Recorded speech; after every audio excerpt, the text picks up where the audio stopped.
Saudi Gulf breaking ന്യൂസിലേക്ക് സ്വാഗതം. പ്രവാസലോകത്തെ വിവിധ വാർത്തകൾക്കായി ഈ ചാനൽ സബ്സ്ക്രൈബ് ചെയ്യൂ. 52 ദിവസം നീണ്ട ജിദ്ദ സീസൺ 2024 ആഘോഷങ്ങൾക്ക് സമാപനമായി. രാജ്യത്തിനകത്തും പുറത്തുനിന്നും 17 ലക്ഷത്തിലധികം ആളുകളാണ് പരിപാടികൾ ആസ്വദിക്കാനെത്തിയത്. വിനോദസഞ്ചാര കേന്ദ്രമെന്ന നിലയിൽ ജിദ്ദയുടെ സ്ഥാനം ശക്തിപ്പെടുത്തുന്ന നിരവധി വിനോദ സാംസ്കാരിക പരിപാടികളായിരുന്നു അരങ്ങേറിയിരുന്നത്. ജൂൺ 27 ആരംഭിച്ചത് മുതൽ സന്ദർശകരുടെയും വിനോദസഞ്ചാരികളുടെയും വിപുലമായ പങ്കാളിത്തത്തിനാണ് വേദി സാക്ഷ്യം വഹിച്ചത്. ഈ നേട്ടം രാജ്യം എല്ലാ വിനോദസഞ്ചാരികൾക്കും കലാസ്വാദകർക്കുമായി അവതരിപ്പിച്ച ആഘോഷ പരിപാടികളുടെ മികവും വൈവിധ്യവും ഈ മേഖലയിൽ ചെലുത്തുന്ന സ്വാധീനത്തെ പ്രതിഫലിപ്പിക്കുന്നുണ്ട്. സൗദി അറേബ്യയിൽ കുഴൽക്കിണറുകൾക്ക് ലൈസൻസ് നിർബന്ധമാണെന്നും അതില്ലാതെ കുഴൽക്കിണറിലെ വെള്ളം ഉപയോഗിച്ചാൽ 50,000 റിയാൽ പിഴ ചുമത്തുമെന്നും പരിസ്ഥിതി, ജലം, കൃഷി മന്ത്രാലയത്തിന്റെ മുന്നറിയിപ്പ്.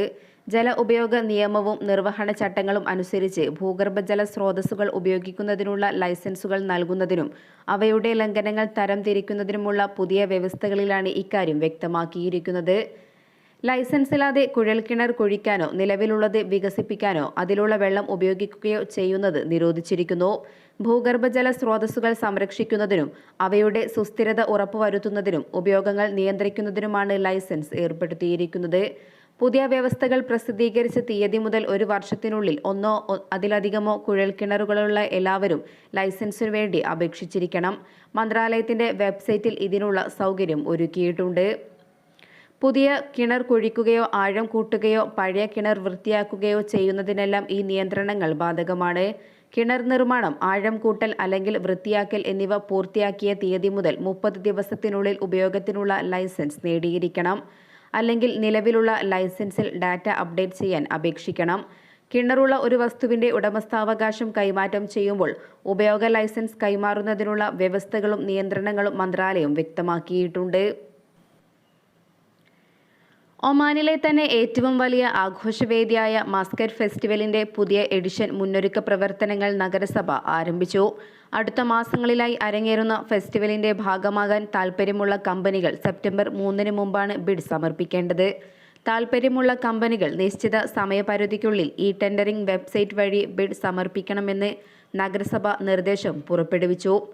പരസ്യ സ്ക്രീനുകളുടെ വിതരണം, installation, Khuram natural park, Naseem park, Amarat park എന്നിവിടങ്ങളിലെ തിയേറ്ററുകളുടെ പ്രവർത്തനം, ഇതിന്റെ രൂപകൽപ്പനയും നിർമ്മാണവും എന്നിവയാണ് പ്രധാന ടെൻഡറുകൾ. കൂടാതെ ഡ്രോൺ ഡിസ്പ്ലേ പ്രവർത്തിപ്പിക്കൽ, വിനോദ പ്രവർത്തനങ്ങൾ സംഘടിപ്പിക്കൽ എന്നിവയ്ക്കും ടെൻഡറുകൾ ലഭ്യമാണ്. ഫെസ്റ്റിവൽ കാലയളവ് അധികൃതർ പ്രഖ്യാപിച്ചിട്ടില്ല. ദോഫാർ ഗവർണറേറ്റിലെ റസ്യൂത്ത് പ്രദേശത്തുണ്ടായ വാഹനാപകടത്തിൽ 6 സ്വദേശികൾ മരണപ്പെട്ടു. കഴിഞ്ഞ ദിവസം വൈകിട്ടായിരുന്നു അപകടം. മരണപ്പെട്ടവരുടെ മൃതദേഹം റോയൽ എയർഫോഴ്സ് ഓഫ് ഒമാന്റെ വിമാനത്തിൽ സലാല എയർബേസിൽ നിന്നും സീബ് എയർബേസിൽ എത്തിച്ചതായി പ്രതിരോധ മന്ത്രാലയം അറിയിച്ചു. അപകടത്തെക്കുറിച്ചോ മരണപ്പെട്ടവരെക്കുറിച്ചോ കൂടുതൽ വിവരങ്ങൾ ലഭ്യമായിട്ടില്ല. കൊടും ചൂടിൽ നിന്നും ആശ്വാസമായി ഒമാന്റെ ആകാശത്തും സുഹൈൽ നക്ഷത്രം പ്രത്യക്ഷമായി. ഒമാൻ ആസ്ട്രോണമിക്കൽ സൊസൈറ്റിയാണ് ഇക്കാര്യം അറിയിച്ചത്. തീവ്രമായ വേനൽക്കാല ചൂടിൽ നിന്നും കൂടുതൽ മിതമായ കാലാവസ്ഥയിലേക്കുള്ള പ്രവർത്തനത്തെ അടയാളപ്പെടുത്തുന്ന സുപ്രധാന ജ്യോതിശാസ്ത്ര സംഭവമായി ഇതിനെ പരിഗണിക്കപ്പെടുന്നതായും ഒമാൻ ആസ്ട്രോണമിക്കൽ സൊസൈറ്റി വ്യക്തമാക്കി. വരും ദിവസങ്ങളിൽ രാജ്യം രാവും പകലും തുല്യമായ മണിക്കൂറുകളിലേക്കും മിതമായ താപനിലയിലേക്കും നീങ്ങും. സുഹൈൽ നക്ഷത്രത്തിന്റെ ഉദയം ചൂടിന്റെ തീവ്രത കുറയ്ക്കുന്നതിന്റെ തുടക്കമായി കണക്കാക്കപ്പെടുന്നു. ഒക്ടോബർ 2 രാത്രി പകലിന് തുല്യമാകുന്ന സമയം വരെ താപനില മിതത്വവും ക്രമേണ താപനില കുറയുകയും ചെയ്യും. പുരാതന കാലം മുതൽ അറേബ്യൻ ഉപദ്വീപിലെ ആളുകൾ അവരുടെ ദൈനംദിന ജീവിതവുമായി ബന്ധപ്പെടുത്തി നക്ഷത്രങ്ങളെ കാണാറുണ്ട്. അവയുടെ സ്ഥാനങ്ങൾ മനസ്സിലാക്കി വർഷത്തിലെ ഋതുക്കൾ, മഴയുടെ സമയങ്ങൾ, തണുപ്പിന്റെയും ചൂടിന്റെയും സമയങ്ങൾ എന്നിവ കണക്കാക്കും. ഗ്രാമീണ ജനതയും കർഷകരും അവരുടെ നിലം എപ്പോൾ ഉഴുതുമറിക്കണമെന്നും എപ്പോൾ വിതയ്ക്കണമെന്നും കടലിൽ മത്സ്യബന്ധനത്തിന്റെയും യാത്രയുടെയും കാലങ്ങൾ നിർണ്ണയിക്കുന്നതുമൊക്കെ ഇതിലൂടെയായിരുന്നു. ഒമാൻ എയർ പുതിയ ഗ്ലോബൽ സെയിൽ നിരക്കിളവുകൾ പ്രഖ്യാപിച്ചു.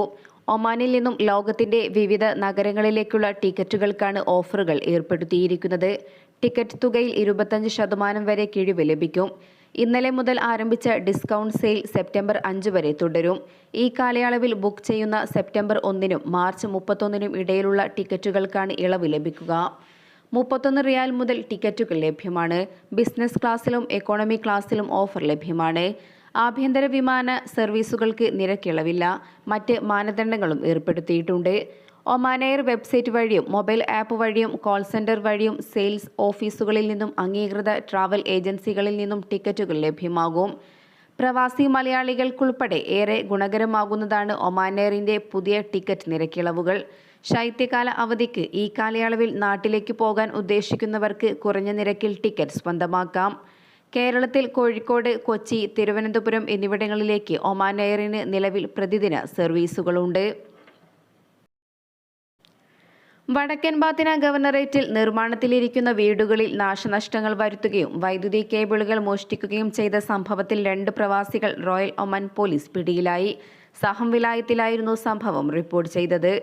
വടക്കൻ ബാത്തിന കമാൻഡ് ഏഷ്യൻ രാജ്യക്കാരായ പ്രതികളെ പിടികൂടുകയായിരുന്നു. ഇവർക്കെതിരെയുള്ള നിയമ നടപടികൾ പൂർത്തീകരിച്ചു വരികയാണെന്നും അധികൃതർ അറിയിച്ചു. അതേസമയം സമാന സംഭവം കഴിഞ്ഞ ആഴ്ചയിലും പ്രദേശത്ത് റിപ്പോർട്ട് ചെയ്തിരുന്നു. 2 പേർ പിടിയിലാവുകയും പ്രതികൾക്കെതിരെ നിയമ നടപടികൾ സ്വീകരിക്കുകയും ചെയ്തിരുന്നു. നിസ്വയിലെ വാദി തനൂഫിൽ 16-അംഗ മൾട്ടിനാഷണൽ ഹൈക്കിംഗ് ടീം അപകടത്തിൽപ്പെട്ട സംഭവത്തിൽ മരണപ്പെട്ടവരിൽ 2 പേർ UAE പൗരന്മാരാണ്. സംഭവത്തിൽ 4 പേർ മരണപ്പെടുകയും 4 പേർക്ക് പരിക്കേൽക്കുകയും ചെയ്തിരുന്നു. എമിറാത്തി പൗരന്മാരായ ഖാലിദ് അൽ മൻസൂരിയും സാലം അൽ ജറാഫും മരിച്ചവരിൽ ഉൾപ്പെടുന്നു. മരിച്ച ഒരാൾ ഒമാനിയും മറ്റൊരാൾ അറബ് പൗരനുമാണ്. ഹൈക്കിങ്ങിനിടെ അപ്രതീക്ഷിതമായി പെയ്ത മഴയെ തുടർന്ന് മലവെള്ളം കുത്തിയൊലിക്കുകയും ഇടുങ്ങിയ താഴ്വരകളിൽ ഇവർ കുടുങ്ങുകയുമായിരുന്നു. ദോഫാർ നഗരസഭ ഖരീഫ് ആസ്വദിക്കാനെത്തുന്ന സഞ്ചാരികൾക്ക് ലഭ്യമാക്കുന്ന ഭക്ഷണങ്ങളുടെ ഗുണനിലവാരം ഉറപ്പുവരുത്താൻ മൊബൈൽ ഫുഡ് ലബോറട്ടറിയുമായി രംഗത്ത്.